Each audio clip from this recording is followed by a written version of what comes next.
10 अगस्त है, दिन बुधवार का है।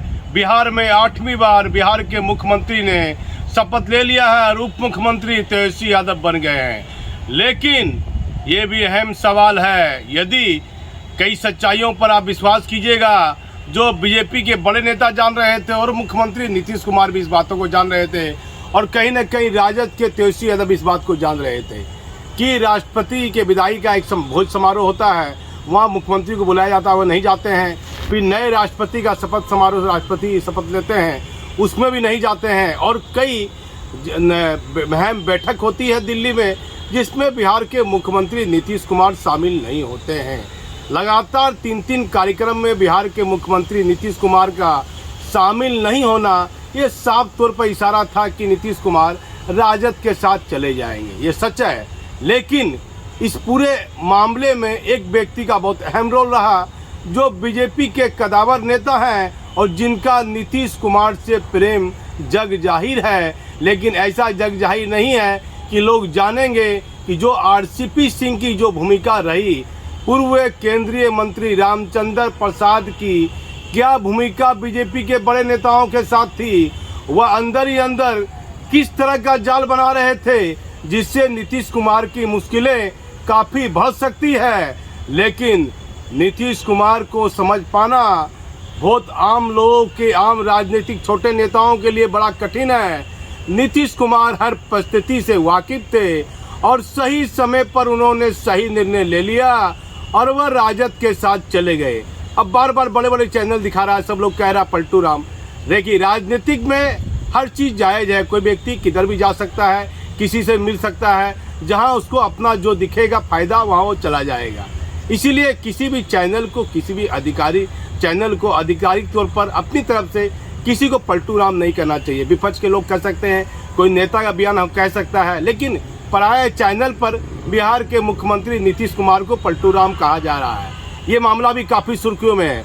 लेकिन सबसे अहम सवाल ये है, यदि हाल फिलहाल हाई कोर्ट ने भागलपुर के सृजन घोटाले में सीबीआई के डायरेक्टर को निर्देश दिया है कि आप एसआईटी का गठन कीजिए, और सृजन घोटाले में 5 साल पूरे हो गए हैं। 2017 7 अगस्त को पहली एफआईआर दर्ज हुई थी और आप देख लीजिए आज 10 अगस्त है, पक्का 5 साल 2 दिन हो गया है। कहते हैं राजनीतिक गलियारों में चर्चा है, कई रिटायर आईएएस आईपीएस अधिकारी में चर्चा है कि सृजन घोटाले में जो हाई कोर्ट ने दिशा निर्देश दिया है, उसमें कहीं न कहीं राजनीतिक प्रेशर भी लोग चर्चा में से मानते हैं। लेकिन हाई कोर्ट का निर्णय सर्वमान्य है। अब कहाँ क्या राजनीतिक हो रही है, ये कह पाना कठिन होगा। लेकिन एक दूसरा अहम सवाल ये भी है, जब माननीय मुख्यमंत्री नीतीश कुमार रेल मंत्री थे, उस समय स्लीपर घोटाला हुआ था और सीबीआई की टीम ने उसे क्लोजर लाकर अभी फिलहाल केस को, उसमें कोई आगे प्रगति नहीं है, केस का अनुसंधान शुरू नहीं किया है। लेकिन राजनीतिक कुछ बड़े लोग बताते हैं, केंद्र की जांच एजेंसी में कुछ रिटायर अधिकारी बताते हैं कि रेलवे मंत्री के समय जो स्लीपर घोटाला हुआ था, उसकी जांच पुनः हो सकती है। आप देखिए, मैं आपको सबसे अहम खुलासा कर देता हूं। कुछ दिन महीनों पहले सीबीआई की रेड होती है रेलवे के मामले में, राजद के यहाँ रेड होती है और आन फान में लोग कहते हैं कि सीबीआई ये रेड करती है। सीबीआई के हाथ कोई तथ्य नहीं लगता है। फिर ईडी की एक रेड पड़ती है भोला यादव के यहाँ, जो लालू जी के काफ़ी क्लोज हैं और वो जेल के सलाखों के पीछे भी चले जाते हैं। ये कुछ राजनीतिक बड़े लोग बताते हैं कि नीतीश कुमार पर प्रेशर बनाने के लिए लगातार ये दोनों रेड चली। ये पहली सीबीआई की रेड राजद के यहाँ, और उसके बाद ईडी की रेड जिसमें भोला यादव जेल में है। अब बताया जाता है कि तुरंत सीबीआई और ईडी की रेड बिहार के मुख्यमंत्री नीतीश कुमार या उनके कुछ बड़े नेता या बिहार के मुख्यमंत्री स्वयं, जैसी चर्चाएं हो रही है, हमारा कहना नहीं है कि मुख्यमंत्री नीतीश कुमार के यहाँ ये रेड 20 दिन पहले हो सकती थी। लगातार ये बात चर्चा में है। कोई चैनल, कोई बड़ा अधिकारी बिहार के मुख्यमंत्री को ये बात नहीं कह रहा था। लेकिन भोला यादव के यहाँ रेड होने से पहले ये अहम चर्चा थी बड़ी केंद्रीय जांच एजेंसी के पास में, कि चर्चाएं हो रही थी कि बिहार के मुख्यमंत्री नीतीश कुमार को किसी मामले को लेकर ईडी या सीबीआई छापामारी कर सकती है। लेकिन जिस तरह बंगाल में हुआ कि एक केंद्रीय जांच एजेंसी छापामारी करने के लिए जाती है तो लोकल बंगाल की पुलिस उसे गिरफ्तार कर लेती है, क्या आने वाले दिनों में बिहार में ऐसा हो सकता है? सबसे दूसरा अहम सवाल ये मैंने आपको बताया कि इस स्लीपर घोटाला रेलवे के समय हुआ था, क्या उसमें सीबीआई कोई नया दिशा निर्देश देने वाली है या सृजन घोटाले में केपी रमैया के करीबी माने जाते थे, क्या उनकी गिरफ्तारी कर कुछ कन्फेंशनल बयान में बिहार सरकार के मुख्यमंत्री नीतीश कुमार को घेरने की रणनीति तैयार हो सकती है? जैसा कि राजनीतिक गलियारों में चर्चा है, बड़े बड़े अधिकारी चर्चा करते दिख रहे हैं। देखिए, इफ्तार पार्टी के दौरान कुछ वीडियो हमारे पास में है, पुरानी वीडियो हमने अपने समाचार के माध्यम से आपको दिखाया था किस तरह नीतीश कुमार इफ्तार पार्टी में जाते हैं और तेजस्वी यादव से मिलते हैं। एक दूसरे का उनका मिलना ये उसी समय साफ तौर पर दिखा दिया था कि अब राजद के साथ जाएंगे, और तेजस्वी यादव ने भी किसी प्रकार का बयान जदयू के खिलाफ देना बंद कर दिया था, और जदयू के भी कई बड़े नेता राजद के खिलाफ कोई बयान नहीं दे रहे थे। भागलपुर में जिस तरह से राजद और जदयू का जो महागठबंधन हुआ है उसको लेकर यहाँ के जो अधिकारी हैं, जो यहाँ के नेता हैं, स्थानीय नेता हैं, वह जो है वह काफ़ी खुशी मनाए, मिठाई बांटे, ढोलकबाजी हुई, उसका भी वीडियो हमारे पास में है, वह वीडियो भी आप देखिएगा। लेकिन आरसीपी सिंह पूर्व केंद्रीय मंत्री की क्या भूमिका बीजेपी के नेताओं को पसंद थी, ये मैं आपको खुलासा कर देता हूँ जो चर्चाएं में है। बीजेपी के नेता जान रहे थे कि आईएएस और आईपीएस अधिकारी में आरसीपी सिंह की एक अहम पकड़ है। तो यदि नीतीश कुमार मान लीजिए राजद के साथ नहीं जाते और सरकार बीजेपी और जदयू की रहती, तो हर हाल में बड़े बड़े अधिकारी से आरसीपी सिंह किसी न किसी माध्यम से बड़ी बड़ी जानकारी लेते रहते।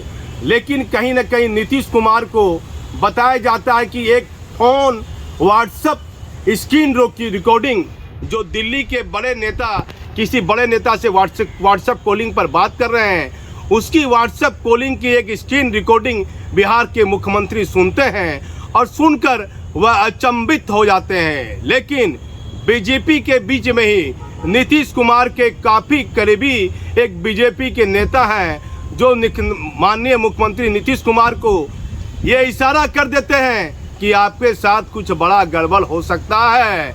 अब देखना ये होगा कि विधानसभा अध्यक्ष कौन बनते हैं, मंत्री किनको किनको बनाया जाता है, किनको क्या क्या विभाग दिया जाता है। लेकिन आरसीपी बाबू के कई बड़े अधिकारी अभी भी तैनात हैं और वह कुछ न कुछ जानकारी लेने के चक्कर में है रामचंद्र प्रसाद सिंह कि ये जानकारी केंद्रीय नेता को मेरे माध्यम से चला जाए। ये सभी लोग जानते हैं कि रामचंद्र प्रसाद सिंह जो पूर्व केंद्रीय मंत्री है आधार नहीं है, जो भी उनकी निजी पकड़ है आईएएस और आईपीएस लॉबी में है।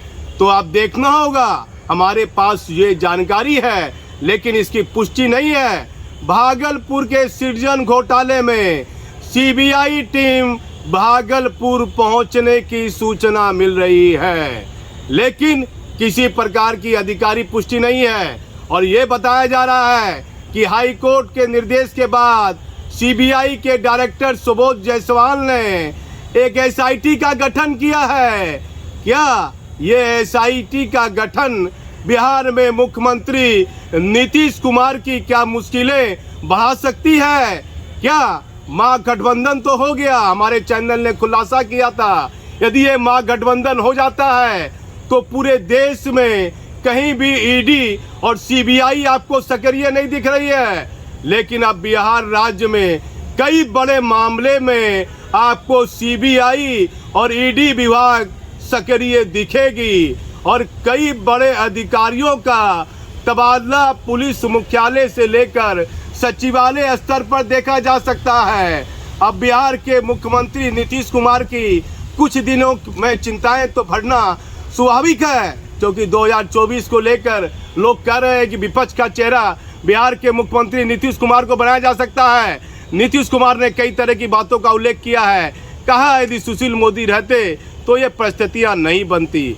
सुशील मोदी से नीतीश कुमार के ताल्लुकात बेहतर माने जाते हैं। और ये भी कहा नीतीश कुमार ने कि 2000 में रहूं या ना रहूं, लेकिन जो 2014 में रहा क्या वह 2024 में रहेगा।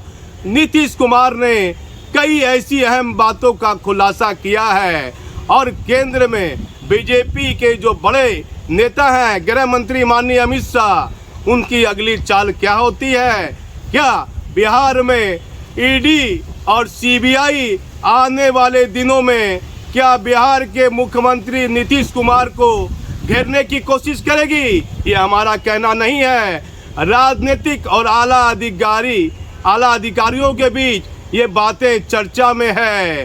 क्या ईडी और सीबीआई जैसी जांच एजेंसी को बिहार में क्या किसी प्रकार का राजनीतिक इस्तेमाल किया जा सकता है? अब देखना है। हम हर तरह की खबर पर बने रहेंगे और साझा करते रहेंगे। ये चर्चाएं थी, हमारा किसी पर कोई आरोप नहीं है, लेकिन ये लगातार चर्चा है कि अभी हाल फिलहाल देश के प्रधानमंत्री ऐसी कोई मामले में कोई बड़ा एक्शन नहीं लेंगे।